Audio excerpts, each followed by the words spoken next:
Good afternoon, everyone. This is Heather Turner, the Marketing Director with ALP, and we are on with Maria Coder from Bed Brunch PR, and she is going to be talking about the PR campaign that she is working on that we are trying to help as much as we can. Without further ado, just a couple of quick housekeeping things. We are recording this, and a recording will be available by the end of the day and will be sent out to everybody publicly and privately on the Facebook forums and also by email at some point soon. If you have any questions, there is a question bar to the right of your screen. Please ask questions and we will try to address them as we get them.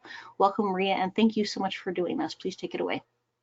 Thank you, Heather. I'm so glad to be here, and I'm glad to see that people continue to join, because I think there's strength in numbers, and the more people we can have with us, the better.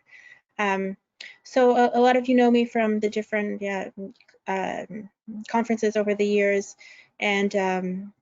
or we've worked one-on-one together.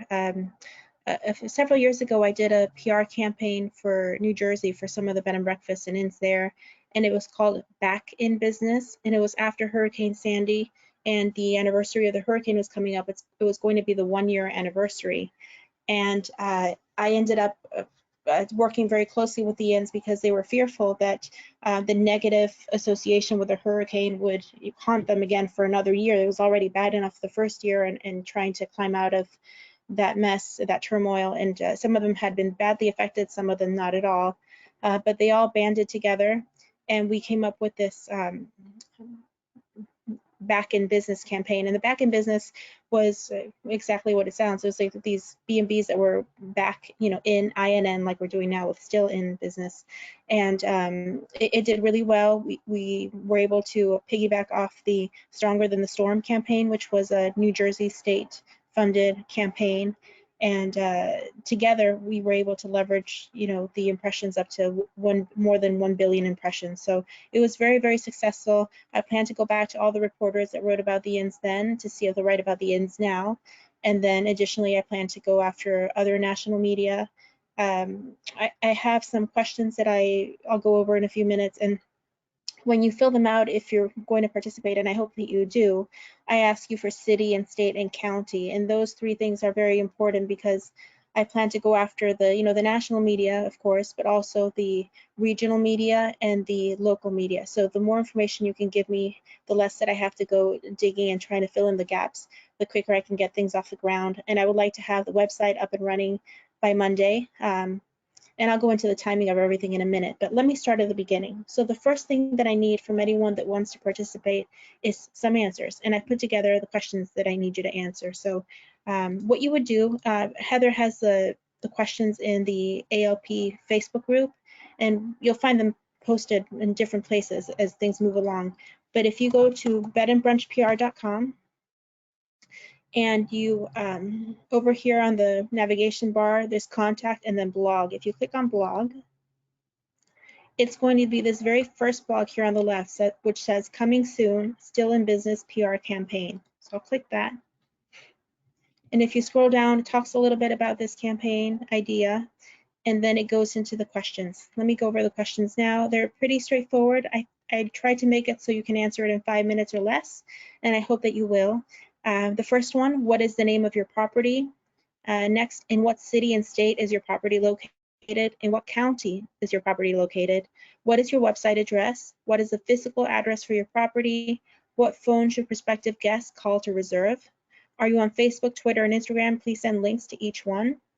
How do we reach you the quickest if a reporter wants an interview? For this question, I would like to have either a personal cell phone or a personal email address, or it can be a work email address if you, I imagine a lot of you keep right on top of that. This one, the answer to this is not for me to share with anyone. It's just for me to be able to reach you the quickest way possible. So keep that in mind as you're answering. I won't be sharing that one. I will be sharing the one up here where it says, what phone should prospective guests call to reserve, of course, but this one where I ask you specifically, like, if a reporter wants an interview, what number or email to contact you, that's just for me. Then also provide your name, your full name, your title, whether you're an innkeeper or maybe the innkeeper, maybe the manager, sorry, maybe the owner hired you and you're a manager.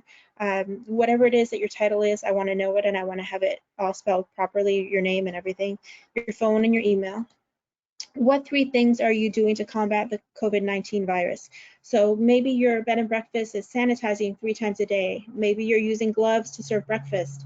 Maybe you're running the dishwasher twice instead of once for each load. Whatever it is that you're doing, I want to know about it. I say at least 3. What 3 things? It can be more if you have 10 things you want to share, but ideally, please share at least 3, because I'd like to at least everyone have 3 bullet points there. And then what do you already offer that's free? Now, some people, I think, forget a lot of the things that they offer that are free, but they add value and they save money, especially at a time like this, or maybe when you're in reopens, if it's not open now. When we come out of this this crisis, people will be looking for free things. So whether it's free breakfast or free Wi-Fi or free parking or free bottomless coffee, whatever it is that you offer for free, please let me know about it. And then once we receive your response, you'll get an answer usually right away saying, thanks, received. And from then I will be emailing you in about a day or 2 with additional requests for items. The first one I know will be 3 photos. I'm going to want 3 photos of your bed and breakfast. I want one that's the external photo shot. So maybe the outside of your building. Let me see, it is now, we're heading into springtime. So if you have a springtime photo of your inn, that would be great. But whatever you have that's external, I will gladly take it. And then maybe some internal photos if you have 1 or 2 of those. Ideally, not with people facing the camera. Maybe you have some stylistic shots that were done with people facing away, looking at a fireplace, or drinking some coffee or on a rocking chair. I can use those. I would prefer not to use the ones with people facing the camera, because then we get into all sorts of other technical issues with whether or not they signed a waiver and whether or not they want to be in the picture, even if they did sign the waiver. So in effort to minimize back and forth and potential upsets, I'd rather just have pictures of properties and in landscape and of things that are happening in the property, not of the people. Okay. So once you have once you copy and paste this into an email, answer the questions for me, email it to bedandbrunchpr@gmail.com, and either Jay or myself will answer and let you know we have it. So as far as what we're doing, so we just did another webinar just before this one. And so some of the things I learned in that webinar is that some innkeepers are open in one business now. Some innkeepers are understandably fearful and don't want to get sick, don't want anyone to get sick at their property, and therefore are not open and are looking to open hopefully sometime mid-April or mid-May or early June. It's as we all know, it's a moving target. Nothing like this has really happened before, and so we don't really know when some of the inns will be able to open. Some legally cannot open, so we have to wait and see. So in the emails that I've been receiving, and after the last webinar, I got a lot of emails from people wanting to participate, thank goodness. I need at least 12, and I have surpassed that, which is great. So I encourage you to join us. But that said, some of the innkeepers are telling me that they are open now and they want reservations now. So I will be working on different messaging, and I'll be sending out some posts, some suggested Facebook posts and blog posts saying that we are open. And then if you're not open, clearly you don't post that one, but I just will be sending it out to the group so that it's readily available and you pick and choose the messaging that fits your unique situation. So here's what's happening now. The innkeepers are continuing to submit information to us, which is great. A logo is being created, should be ready in about 2 days. The logo is optional. I created for a show of camaraderie. We did it for the back-end business campaign. It was very popular. The media liked it, the inns liked it. So we're doing it again, a different look, different feel for this campaign. And you can share it and use it to your liking. We are creating a Facebook page for the Still in Business campaign, and we'll send notifications so that you can join us there and share the links and share information there too. We also will be sending out those suggested Facebook and social media posts for you to share at your discretion. If you want to participate, just a reminder that it is a free campaign. There's no hidden fee, no hidden anything. We just really, Jay and I are big fans of the B&Bs and the innkeepers we've met over the years. I grew up in the hospitality business. I grew up in skyscrapers, not so much inns, but I always wanted to live in a house and I never got to. So I have a very soft spot for B&Bs and inns. And, you know, I love what I do, and I want to be able to help, and also, you know, help, you know, in the sense of not just the B&Bs, but, you know, Jay and I are a small business. So I feel like small business has to stick together, especially in times like these. Okay, so the next steps, if you have decided that you want to join us, the next step is going to be for you to start gathering those photos, because I'm going to be circling back in about a day or two to get them. And I will be writing a press release and writing a bunch of different fact sheets and different things to go out, and some of them will require your eyeballs to make sure that everything's correct for your specific property. For the most part, I'm going to be copying and pasting from what you send over.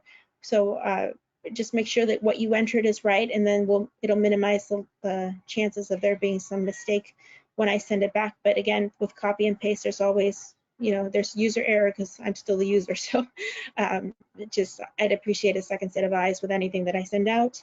In the last call, we were talking about the bulk of the B&Bs wanting me to say maybe they would be accepting guests late spring, early summer. That seems to be the landing place. Again, I will asterisk that when I send it out, and also, you know, say that it's tentative and it's a moving target. And I think that anyone in the world right now would understand, given what everyone is experiencing in their own lives. So that's where that stands at the moment. Again, just as a reminder, if you're just joining us, bedandbrunchpr.com, click on the blog here, and it's going to be the first blog on the left, which is called Coming Soon, Still in Business PR Campaign. And I hope to have a lot of the items ready to go on Monday. If you're not ready by Monday, it's fine. I will, if you're not ready, let's say you haven't sent in your answers, for example, it's fine. I'll still take them when you have them. It's going to be a fluid website, so I can keep adding people, and I can definitely keep adding people to the Facebook group at any time. So when ready, please send it over, and I hope that you'll all join us. And with that, Heather, I don't see any questions, but are there any questions? We actually don't have any questions on this particular one. I think they covered most of the other ones on the last one. If people do have questions and they think of them after the fact, please email me at marketing@alplodging.org, and I will be happy to pass them along to Maria, or you can email Maria directly. Maria, you just brought up the phone number, and they can definitely find you online. Sure, it's on the website. bedandbrunchpr@gmail.com. And my phone number is 917-202-8514. You write it here, 917-202-8514. And feel free to call or email with any questions. Okay. All right, great. Okay, so I'm still not seeing any, which is probably a good thing at this point. Thank you so much for attending, everyone. Again, we were recording this, and it will be available online at some point very, very soon. Thank you again very, very much, Maria, for helping to organize this. We do appreciate it, and thank you, people, for being on. We are trying our best to help you out. Any ideas, questions, concerns, please continue to pass them on. We will do the best we can to help and answer them. So thank you very much, Maria, and I'll see you again in another 45 minutes. Great, thank you. See you soon. Thank you, everyone.